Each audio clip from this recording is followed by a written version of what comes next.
Hello hi అండి, అందరికీ నమస్కారం. Welcome to our channel. అందరూ ఎలా ఉన్నారండి? నేను కూడా బాగున్నాను. మీరందరూ కూడా బాగుండాలని మనసారా కోరుకుంటున్నాను ఫ్రెండ్స్. ఈరోజు మన రెసిపీ వచ్చేసి బెండకాయ కర్రీ అండి. సూపర్గా అయితే ఉందండి. ఈ విధంగా నేను ఎప్పుడైతే ప్రిపేర్ చేయలేదు. చాలా చాలా బాగుందండి. సింపుల్గాను త్వరగా అయిపోతుంది, ప్లస్ టేస్ట్ కూడా చాలా చాలా బాగుంది. చూసేయండి ఫ్రెండ్స్.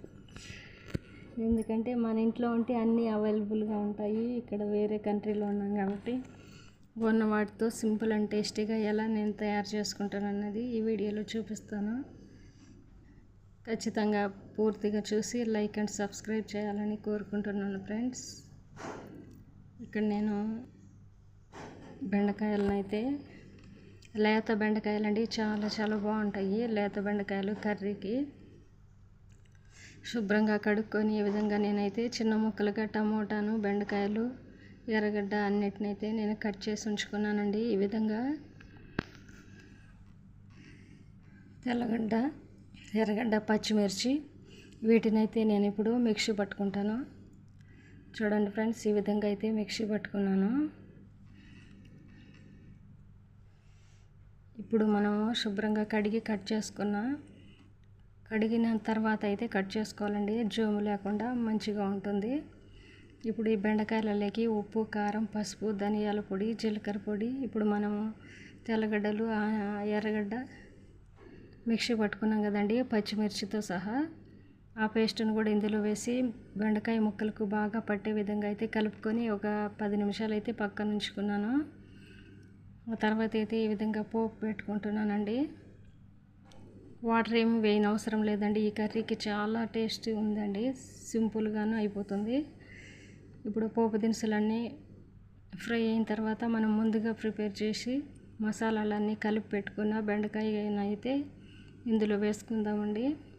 జిగురు లేకుండా ఈ విధంగా కొద్దిసేపు అయితే ఆయిల్లో బాగా ఫ్రై చేసుకోవాలి.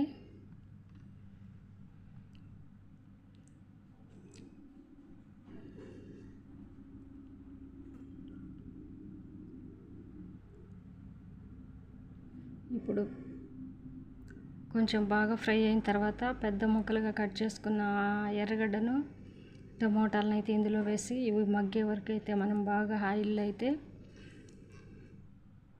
ఫ్రై చేసుకోవాలండి. రుచికి తగినంత ఉప్పు, కారం, పసుపు అన్నిటిని అయితే వేసుకున్నాను.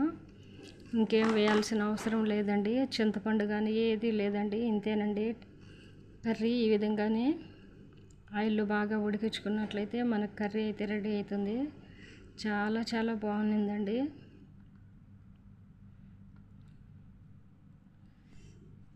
త్వరగా అయిపోతుంది. టేస్ట్ కూడా సూపర్గా ఉంది.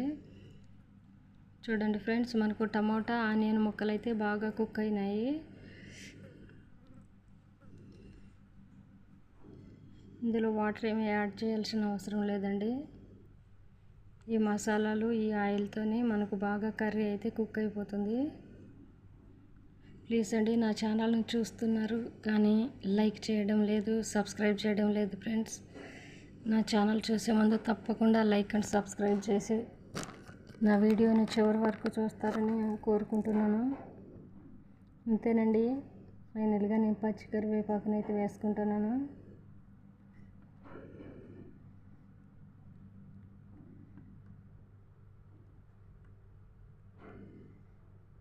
ముందుగా సబ్స్క్రైబ్ చేసి సపోర్ట్ చేస్తున్న ప్రతి ఒక్కరికి థ్యాంక్ యూ అండి. Thank you so much. అలాగే సబ్స్క్రైబ్ చేయని వాళ్ళు కూడా తప్పకుండా సబ్స్క్రైబ్ చేసి నా ఛానల్ని సపోర్ట్ చేయాలని కోరుకుంటున్నాను. వేరే కంట్రీలో వీడియో చేయడం అంటే చాలా కష్టంగాను, ఇబ్బందిగాను ఉంటుందండి. దయచేసి నా ఛానల్ చూసే ప్రతి ఒక్కరూ తప్పకుండా లైక్ అండ్ సబ్స్క్రైబ్ చేసి సపోర్ట్ చేస్తారని కోరుకుంటున్నాను ఫ్రెండ్స్. ఇంతేనండి మన సింపుల్ అండ్ టేస్టీ బెండకాయ కర్రీ. ఇంకైతే నేను డిష్ అవుట్ చేస్తున్నానండి. వేరే బౌల్లోకి అయితే వేసుకుంటున్నాను. అసలు బెండకాయలు అస్సలు చెదిరిపోలేదండి, ముక్కలుగా చాలా బాగా కుక్ అయిందండి కర్రీ. సూపర్గా, టేస్ట్ కూడా సూపర్గా అయితే ఉంది.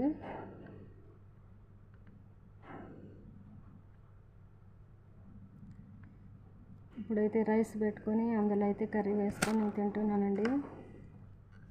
టేస్ట్ మాత్రం వేరే లెవెల్గా ఉంది.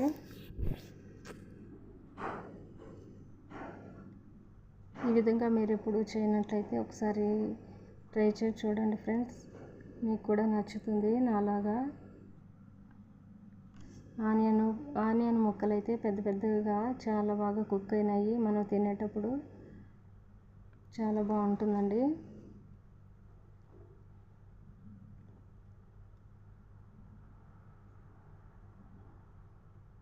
చూసారు కదా ఫ్రెండ్స్, మస్కట్లో నేను చేసుకున్న బెండకాయ మసాలా కర్రీ సూపర్ టేస్టీగా ఉంది. అలాగే మీరు నా వీడియో చూసే ముందు తప్పకుండా లైక్ అండ్ సబ్స్క్రైబ్ చేసి సపోర్ట్ చేస్తారని కోరుకుంటున్నాను ఫ్రెండ్స్. మరొక మంచి వీడియోతో మీ ముందుకు వస్తాను. అంతవరకు సెలవు. నమస్తే.